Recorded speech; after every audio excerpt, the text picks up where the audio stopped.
I, 58 female, have cancer. I'll be leaving behind about $2 million and have decided to take one last vacation and give the rest to charity.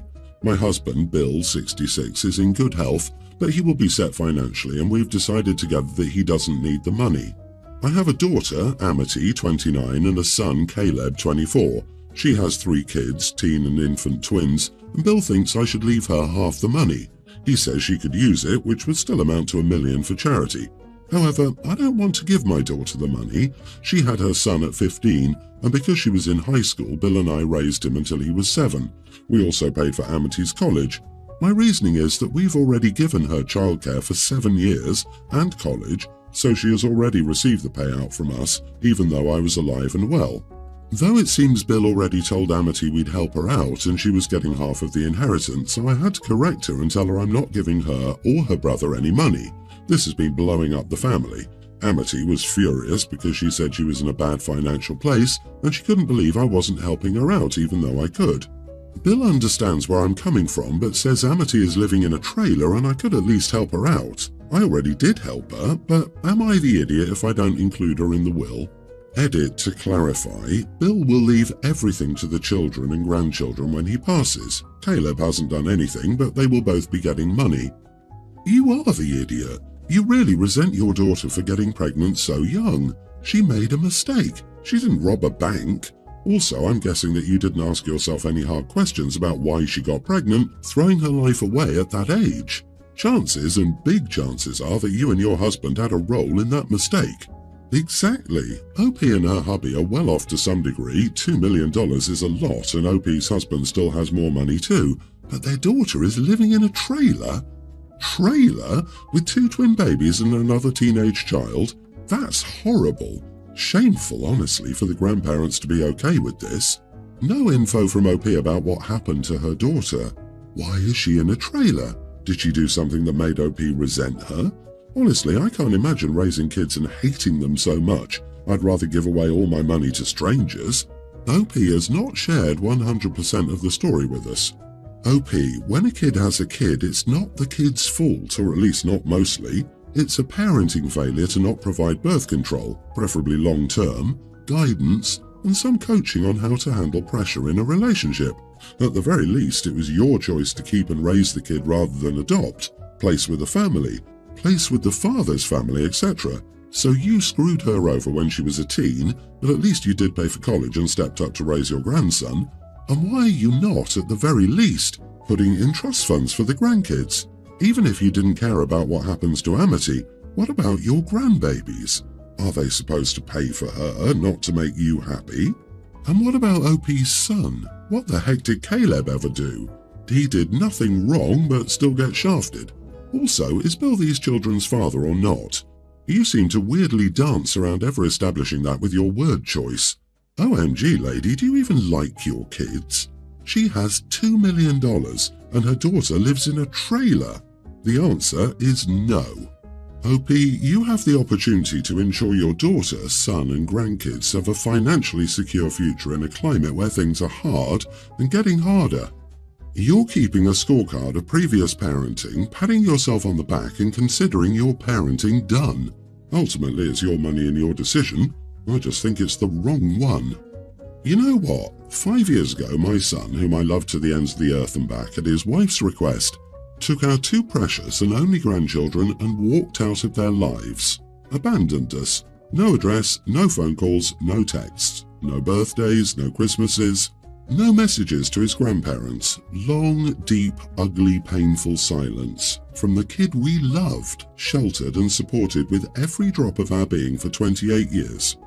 Do you know how many people told us to cut them out of our will? I lost count, but I refuse. This kid is the heart of my heart. Love of my life. He always will be, and I refuse to take the low road and treat him or his family badly. In the end, love is love. And that's the only thing I can take with me. He will know he was loved if he never says another word to me. I have a boyfriend, Aidan. For some reason, he really dislikes his best friend's, Daniel's, girlfriend, Lila. I don't exactly get the reason for his dislike. My guess is that Aidan and Daniel were kind of outcasts in high school, and Aidan adapted this us against the worldview with his only friend. On the other hand, Lila is a vivacious, outgoing, bubbly girl with many friends. Aiden's newest reason to dislike Lila is that Daniel plans to take her on an all-expenses-paid trip abroad. He was ranting to me about Lila being a gold digger and using Daniel for his money. I tried to tell him that Daniel taking his girlfriend on vacation doesn't make said girlfriend a gold digger, but Aiden couldn't be reasoned with. It bothered me so much, especially since my family took Aiden on countless vacations, free of charge when we were still in university. I mean, 15+ vacations, mostly to different countries. I pointed out to Aiden that he came on plenty of vacations with my family and me, but he said that was different because he only came for me, so I had more fun with him there with me, and we built shared memories. I asked him why is what Daniel and Lila are doing any different. Daniel can afford to take Lila with him, he will still have more fun with her there and make wonderful shared memories. If that makes Lila a gold digger, he must be a gold digger too by his own standards. Aiden got mad at me and said he was extremely disappointed and hurt that I looked at him like that. He got really offended and now seems to think I actually accused him of being a gold digger instead of just trying to show him the error of his reasoning. Why was I wrong for trying to draw a parallel between him and Lila? I didn't want to make him feel bad for coming with us on those vacations. I loved having him there. Do I owe him an apology? Am I the idiot? Not the idiot. Your argument is sound and Aiden is turning it around on you because he's embarrassed he got caught out with his faulty and misogynistic logic. This antipathy towards Lila is quite worrying though. Either there's something about her that you don't know or, and I hate to be one of those people, but do you think he's possibly overcompensating? In my opinion, there's more to this than meets the eye. I think you're onto something here. In my opinion, he seems jealous that Daniel is taking the girlfriend over him. The whole thing was setting off red flags. Sounds like he's trying to isolate his friend and then automatically turning himself into the victim. I only went on those vacations for you, and flipping it around to how hurt he is that she would even suggest such a thing about him. I have some questions and concerns beyond the scope of the discussion here. I, 52 male, married my wife Angela, 42, 20 years ago. She had a 4-year-old daughter, Sam. Angela and I had 3 more biological children, but I always treated Sam as my child. Sam's bio dad was a deadbeat. He had visitations but never showed up. This of course affected Sam, so Angela and I put her in therapy. I always had a good relationship with Sam and she always called me Dad. Sam's long-term boyfriend proposed to her in 2019 and in 2020 they got married, and that's when things went downhill. Sam's bio dad contacted her because he'd heard she would get married. She started to disinvite me for things in favour of her bio dad, and she uninvited me from her wedding. Angela and our children got mad, but I asked them not to.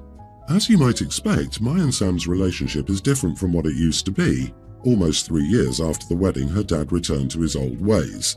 I've been cordial but cold to her. I don't refer to her as my child anymore and she's noticed it.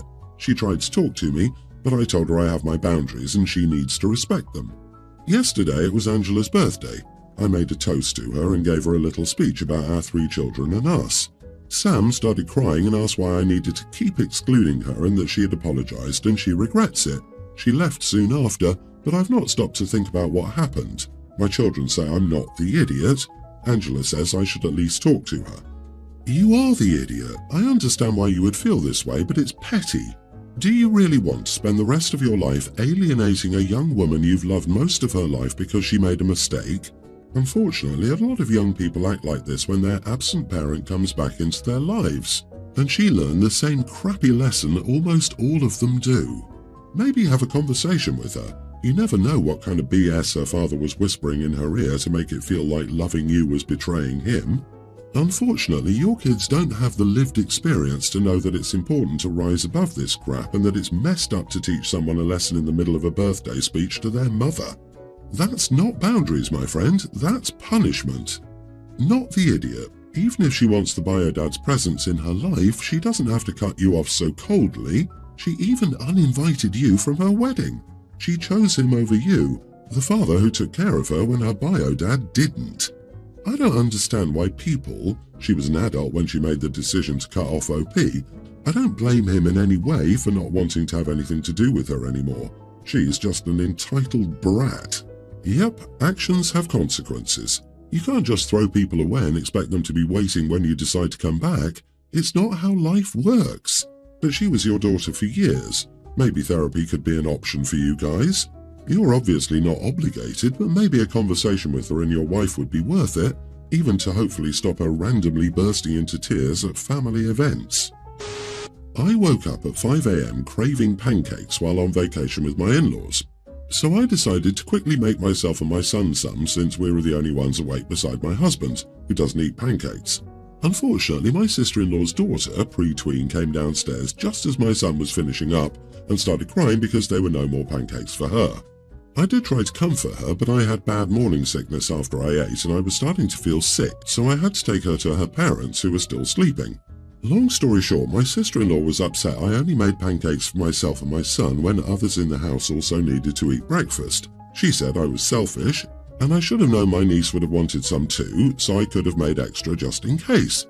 Am I the idiot?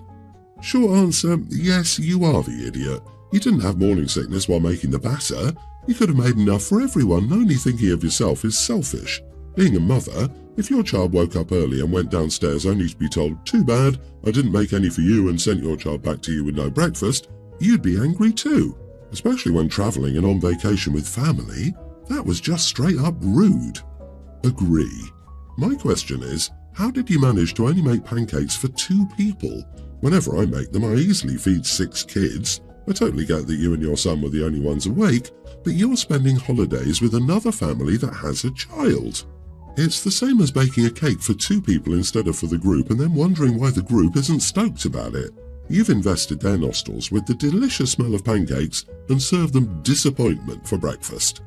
Also, your cooking probably woke the niece up and then you decided to only cook for you and your son.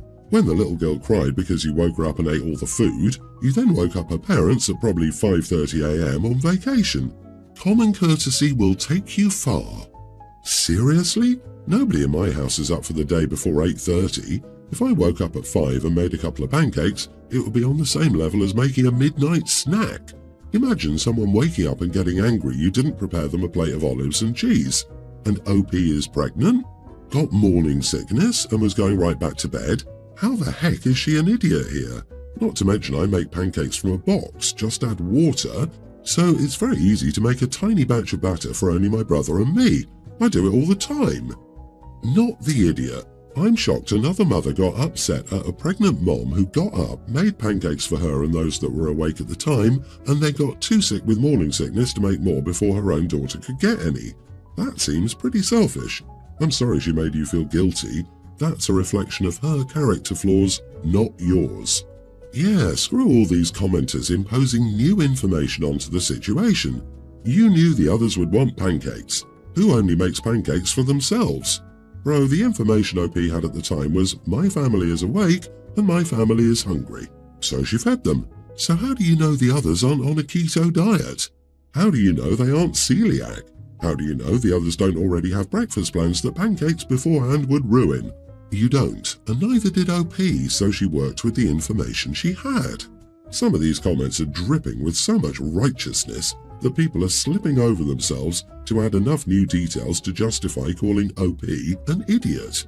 You all should be ashamed of yourselves. My 21 male sister and her boyfriend, both 19, have 2 children. Yeah, so they got pregnant with the first and she decided to keep it. Parents weren't happy but agreed to help if they stepped up, which they mostly have. They both worked full-time despite finishing high school. He did at first. She started a few months after having my niece and did so barely, but what do you expect? The rule always was that my parents would help where they could so long as they both worked as much as possible and handled my niece whenever they were at home. Well, about a year ago, my sister got pregnant again at 18, and again, for whatever reason that isn't my business, she decided to keep it. Boyfriend's parents disowned him after they found out about number 2. Again, my parents were angry, but they were very kind to let boyfriend move in, on the condition that now, having graduated, he worked as much as he could and still helped with the kids in his free time.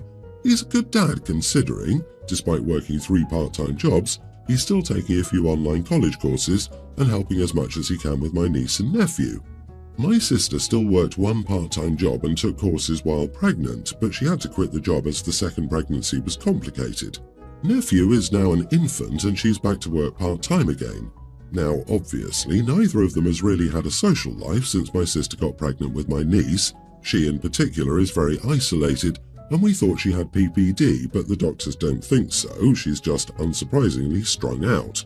So their only real hope at this point is that once either of them gets a degree and the nibblings are old enough to start regular school, they'll be able to ease up somewhat, but that's still years away. My sister has always asked me to help with childcare, not so she can party, I grant her, but so she can have a break. My parents don't expect me to since I pay rent and go to school. I told her when she asked again, "Look, I'm not mad, but you decided to have 2 kids before you were 20. It's not my fault you did that." So we don't really talk anymore despite living together. Am I the idiot? Not the idiot. She has a partner and both of your parents support. If she needs to ask a 4th person for help, she must understand she clearly wasn't ready for this and it's not your responsibility. The first kid could have been an accident, but the second is apparently not. They're either too stupid to use protection or too stupid to calmly assess their situation. In any case, you don't owe them any childcare.